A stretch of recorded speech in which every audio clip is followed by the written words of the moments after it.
Hello everybody, welcome to day 6, day 6 of the Daily Destiny videos. Nothing brand new today other than some bounties that again you cannot finish. I don't know what the deal with this is. Like, how is Bungie screwing this up so much? It's strange because it feels like every day for the last week there's been one of these Crucible bounties for a game, for the salvage game type, that's not even accessible. And then today, but there were none of those today for the Crucible bounties, but we do have this Queen's bounty: win 3 Crucible matches with the Queen's class, emblem, and shader items equipped. To buy the class item, you have to be rank 2, I believe, within the Queen's Covenant, whatever the hell you want to call it.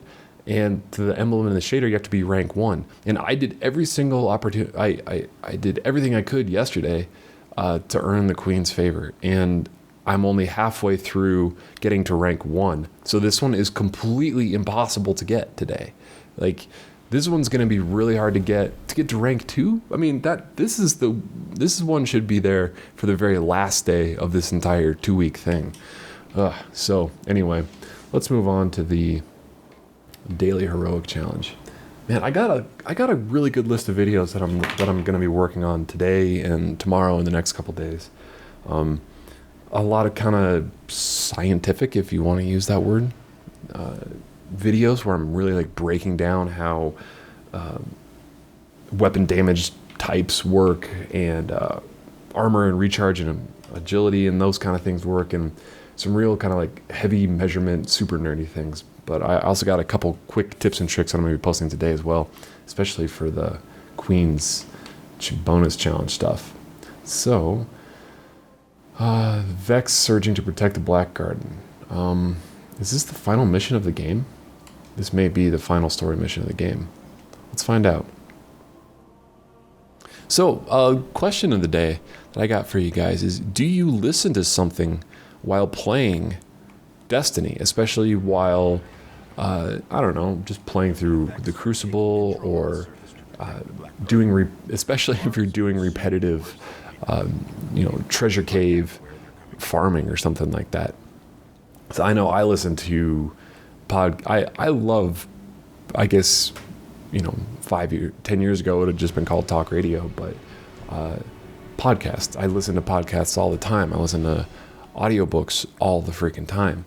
And I want to know, like, what do you guys listen to, and what are your favorites? I don't know, like, post your favorite 1 or 2 podcasts that you listen to.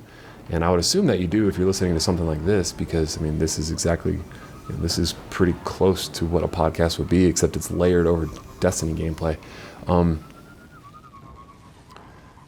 Anyway, so I think my go-to genre for podcasts is comedy. I listen to comedy podcasts religiously. The Carolla show, the Adam Carolla show, he's a racist and he's pretty conservative, and he's unbelievably hilarious. And he's all, I don't know, I think he's a genius. Like, the way he can just rant on absolutely anything for 20 minutes at a time is insanely impressive.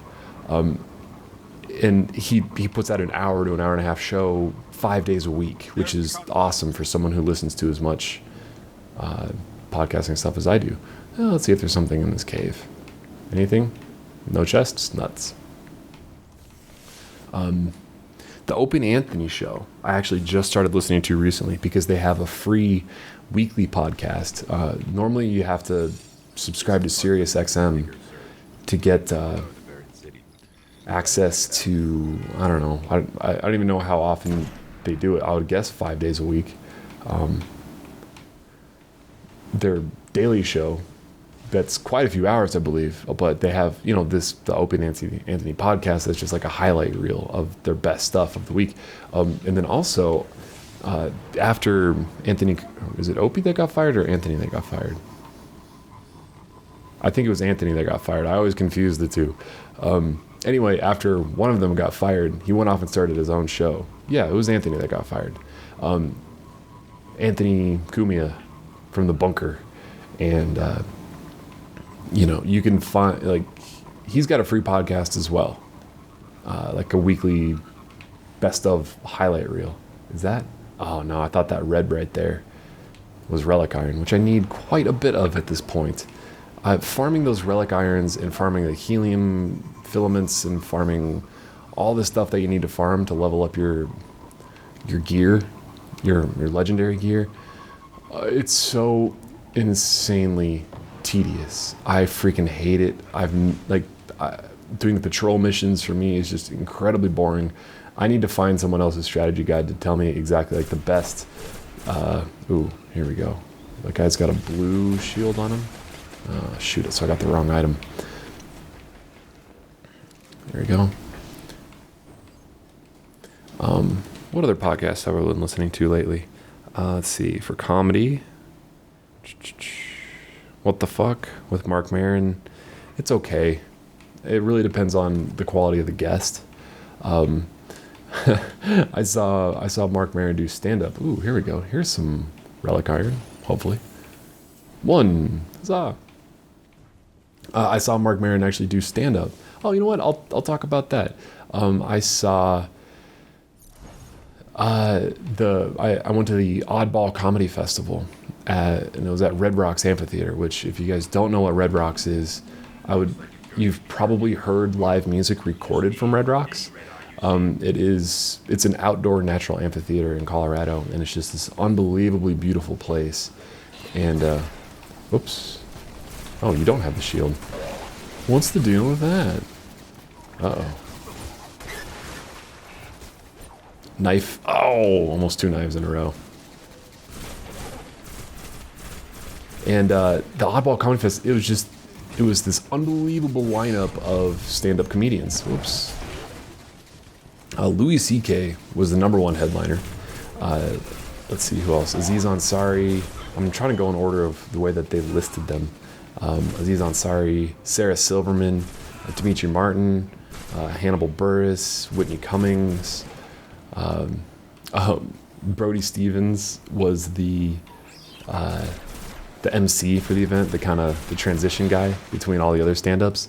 Mark Maron. And I know I'm forgetting someone else that was funny, but I think I covered most of them. Anyway, it was an unbelievable comedy festival. But the thing is, like, the guys who opened the festival, I think were the funniest people. Like, Whitney Cummings was one of the first people to go out there, and I think she was, like, the highlight of the entire thing. Whitney and Hannibal Buress were a lot funnier than, like, Aziz Ansari and Louis C.K., which may sound blasphemous. Like, I love Louis and I love his show, but his stuff was just kind of, I don't know. It felt like he wasn't, like those other comics were just so much more raunchy. Like the people who weren't the headliners, like it was as if they had more room to experiment and more room to be just the filthiest comics they could possibly be. Oh, come on, let's just get this guy one little go right here. Whereas like Whitney and Hannibal Buress, like no one went to this festival to see them, so they just had this freedom to just be as like the funniest people there and the raunchiest and the most like kind of daring people there. And it was an unbelievable show. So I went to this show with Dan, who, if you guys are new fans of this channel, Dan ran this website, ran WikiGameGuides with me for 7 years, something like that, and then he moved on to start his own iPhone app, like a photo sharing thing. But anyway, so like, and we've been friends for a long time, and we still are friends.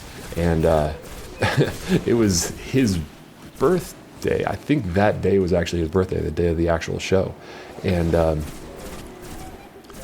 and he got insanely drunk. So maybe I shouldn't say that Louis C.K. wasn't the best, wasn't my favorite. Oh, shoot. Friggin' snipers. Oh, no, I have to re-kill that giant guy again. Maybe I shouldn't say that Louis wasn't the best of the entire show, because Dan actually got so drunk that we left before Louis finished his entire set, and Louis was the one to close out the whole event. Like, he was just like sitting, there's no seats or anything like that at Red Rocks. It's just kind of like benches with numbers marked on them. and he was just like slowly kind of like rocking back and forth, that kind of that drunk wobble, I guess, where you're just like trying your hardest to stay awake and not fall asleep in your seat or not throw up exactly where you're sitting. And it was kind of sad to see him like that, especially, and I didn't want him to like throw up on all those other people, so I just said, dude, let's just get the fuck out of here. No, I said, yo, what do you want to do? You look like you're really struggling to even sit up right now. And he said, oh, let's just get the hell out of here. So we did. And of course, I drove, even though I probably shouldn't have drove. Because I did have a couple drinks myself. Like, I'm getting better at not drinking and driving, but I'm still not perfect. Like, sometimes when there's a concert 45 minutes away, what the fuck are you supposed to do? Not have a couple beers at the show? Give me a break. So I volunteered to drive, and so I wasn't plastered or anything like that, but I was certainly had a buzz. Hypothetically had a buzz. And I had to pull over when we were like, 2 miles, 3 miles away from getting home, because Dan had to throw up out of the side of the truck, which was kind of hilarious and also sad at the same time because it was his birthday and throwing up after this awesome concert on the side of the road. And like, that was the most nerve-wracking part of the entire thing, because he was like, yo, I gotta throw up right now. I was like, oh fuck, what am I gonna do? And so what I had to do was swerve like 4 lanes of traffic just to pull over really quickly. And this is at like 1 o'clock in the morning or something. No, it's probably at midnight. But I was like, oh my God. Like, I was nervous because I had a couple beers in me, and I wasn't, like I've been saying, I wasn't drunk, but I was certainly not, like, if I had a breathalyzer, I probably would have been in a lot of trouble kind of situations. Ooh, see, that's how you get 2 kills with 1 fusion rifle charge. That's one of the videos I'm going to work on today. Is there's one of these daily challenges that comes up a lot that says get 2 kills with 1 fusion rifle charge. And I need to figure out a good strategy for how to do that. Oh, I forgot to point this out. Here are my rewards from day 1 of the Queen's bounty thing. 4 of the exact same legendary vest, when I already have an exotic piece of chest armor. 4 of the exact same thing.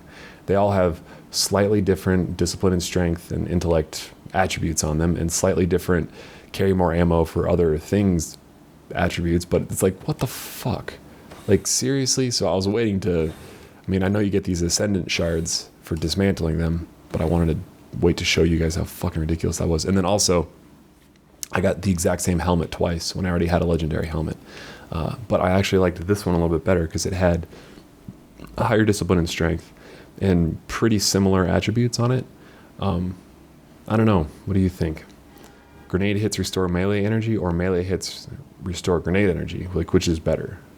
And then more super energy from grenade kills and reduce grenade cooldown when you pick up an orb.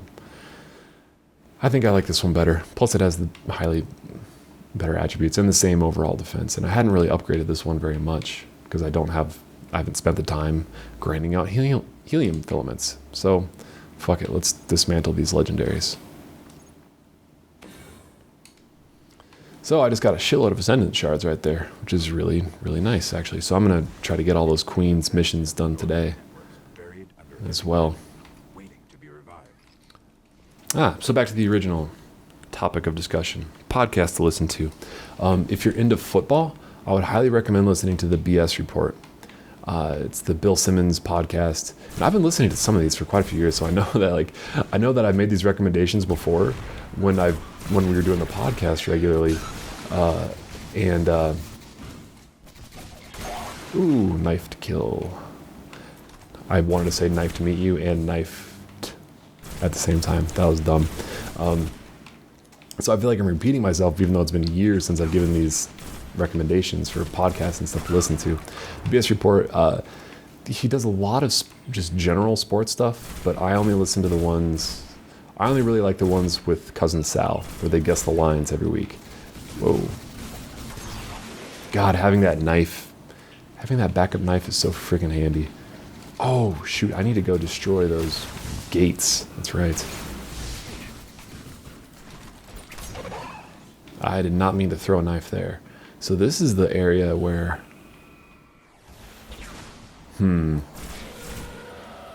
So there's these spawning gates I need to run in there and kill. They have transfer gates down here. Yeah, here we go.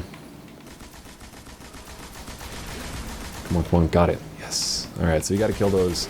There's a couple more, and I don't want to run past these guys because they have the restricted respawning, right? Oh, shoot. Dang it, I did not mean to throw that grenade as I was falling. So if this was a little bit easier difficulty, I would just try to run past all these guys and just destroy the gates as quickly as possible. But with the harder difficulty, it's not probably possible. But I got enough pulse rifle ammo that hopefully I can... Yeah, there's like 4 or 5 of these gates throughout this whole area. No, quit blocking my shot. There we go.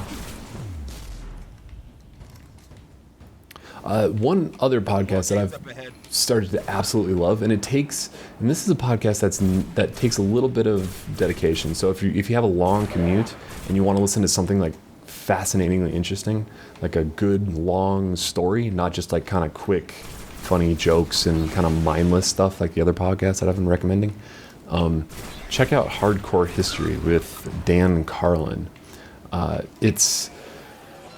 It's a history podcast, and there's like quite a few different subjects, and I started listening to the Blueprints for Armageddon series, and it's like, I think 4 or 5 parts, and they're all 3 to 4 hours a piece, and it's about World War One, and the lead up to World War One, and the history of World War One, and everything surrounding World War One.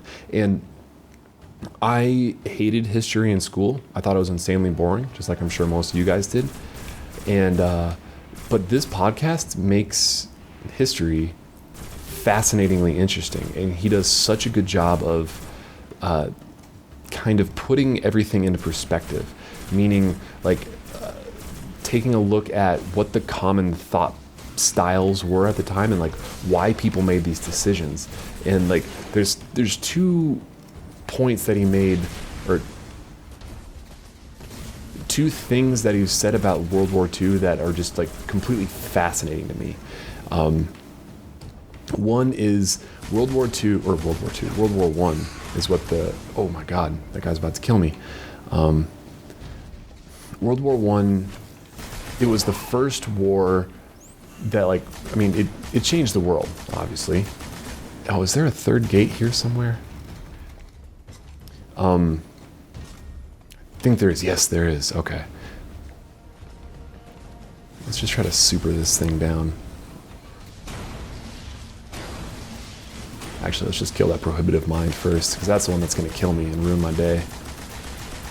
There we go. Nice. So he talks about... Ooh, look at that. I'm blue.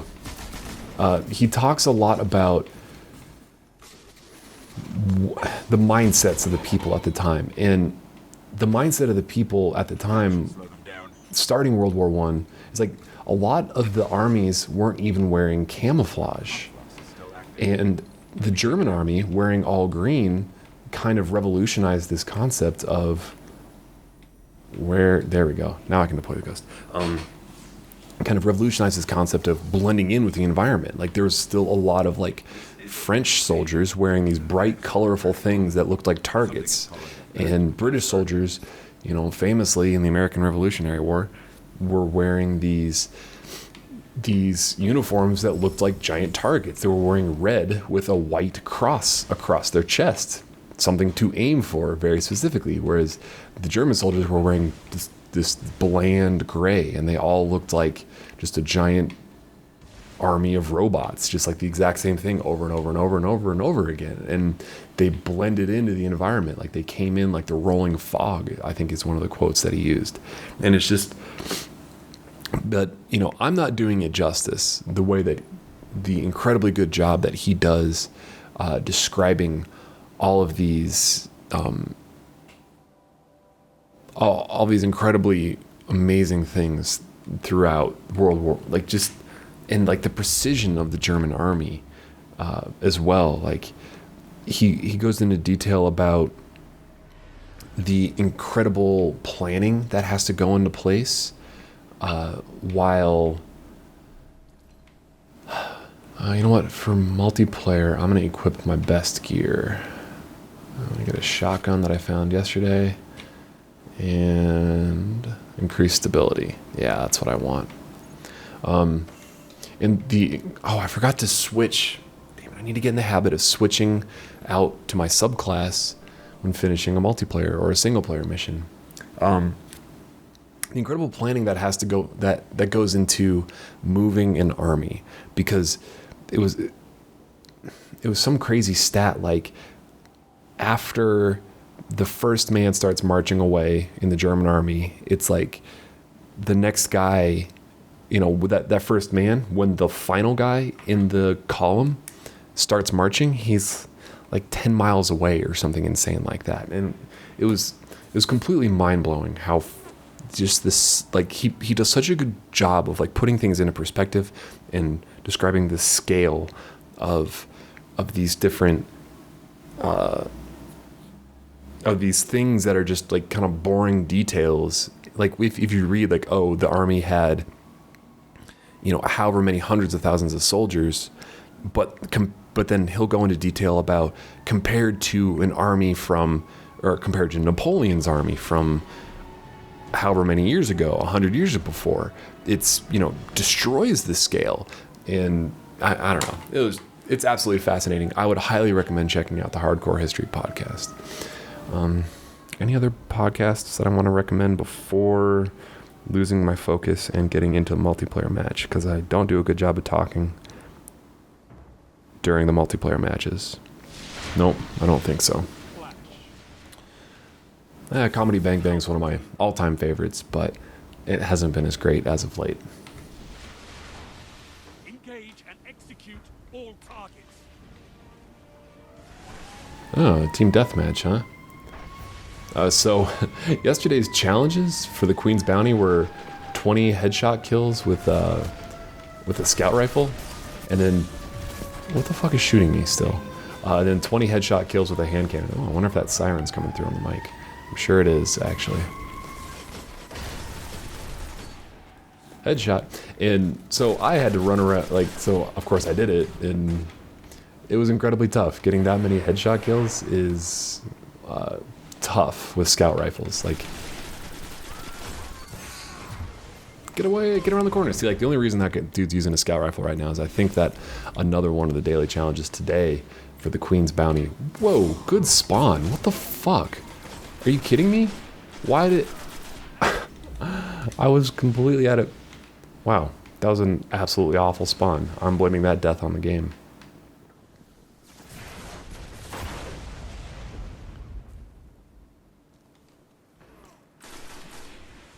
Where are these guys? So the first heavy... So I've been continuing to do more research on heavy ammo and when it spawns. Ooh, thanks for the assist there, guy. Oh, get out of there. Is he gonna come up? Is he gonna come up?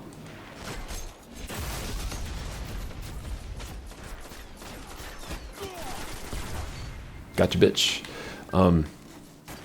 Oh, and so I found out that the heavy ammo respawn timer is different for different maps, which is why I was having trouble figuring it out before.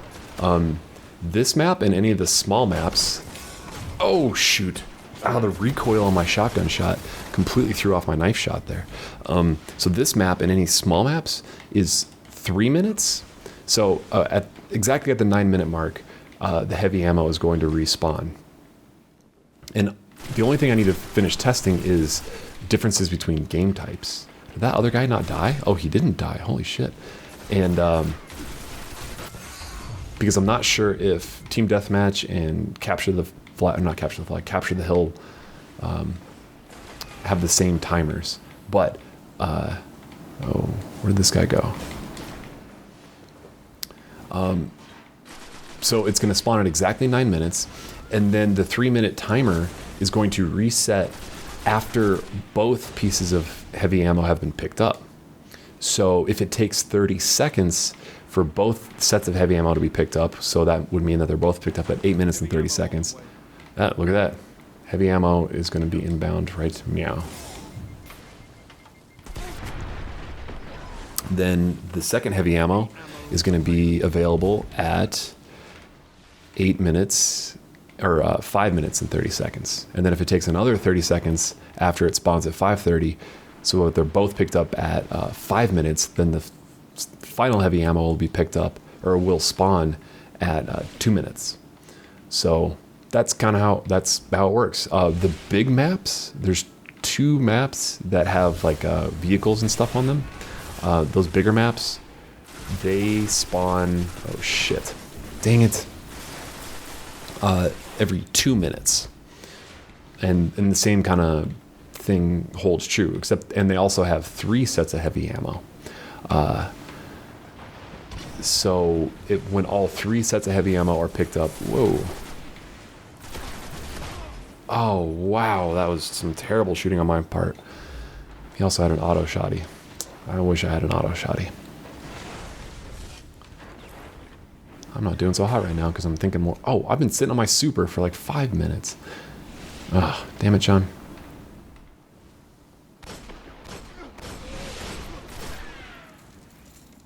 Alright, I'm gonna get a little reckless.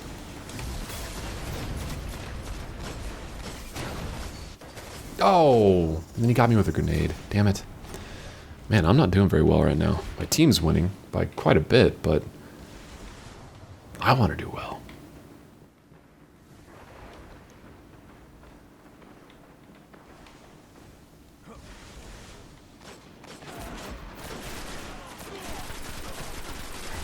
Gotcha, bitch. All right, who's next? And there's more guys over here.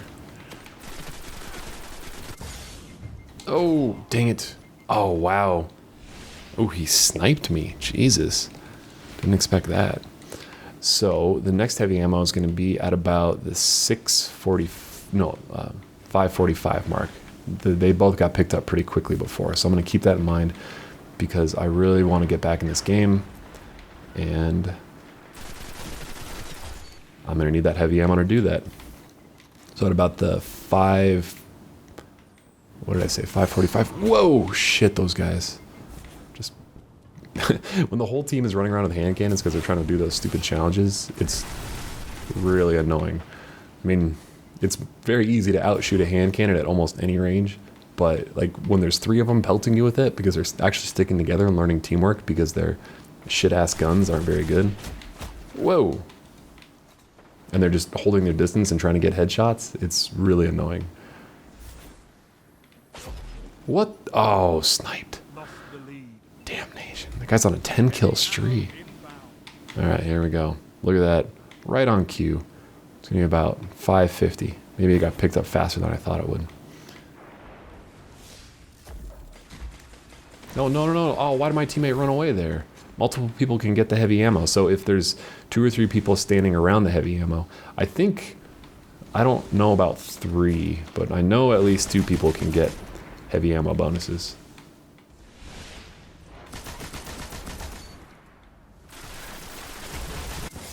Come on, get him! Whew, that was close. Oh, he's got the heavy. Oh, what? Did that... When the rocket exploded, it didn't kill me, and then like half a second later, it did kill me. That was annoying. Can I pick up my own heavy ammo? No. Oh, Christ. Please finish him off. Thank you.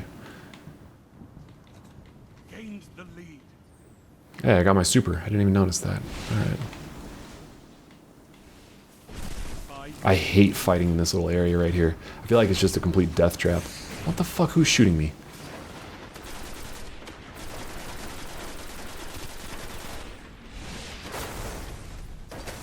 Knife! Haha, knife headshot. Yes. Alright, the only way I'm gonna live through this is by man with the golden gun. Oh, and then he shotgunned me. And I didn't live through it anyway.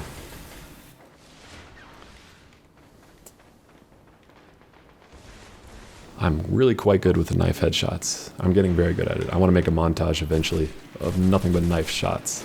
Knife shots? Knife headshots.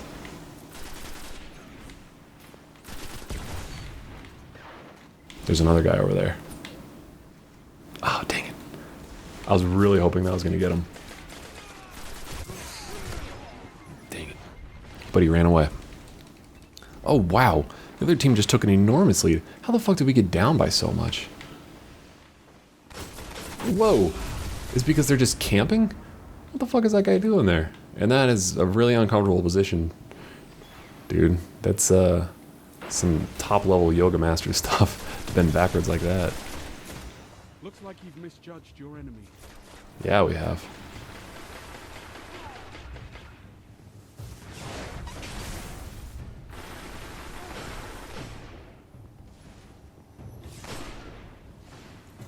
That guy not die? Oh, never mind. Whoa. So yeah, these dudes are just sitting back with their scout rifles. Maybe that's a good strategy. It's a boring fucking strategy. Defeat is not What the fuck is my other teammate doing there? Oh well. Not a great game.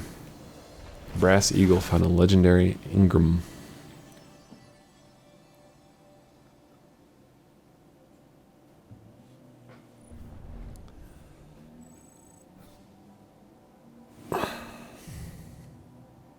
Well, anyway, thanks for watching today.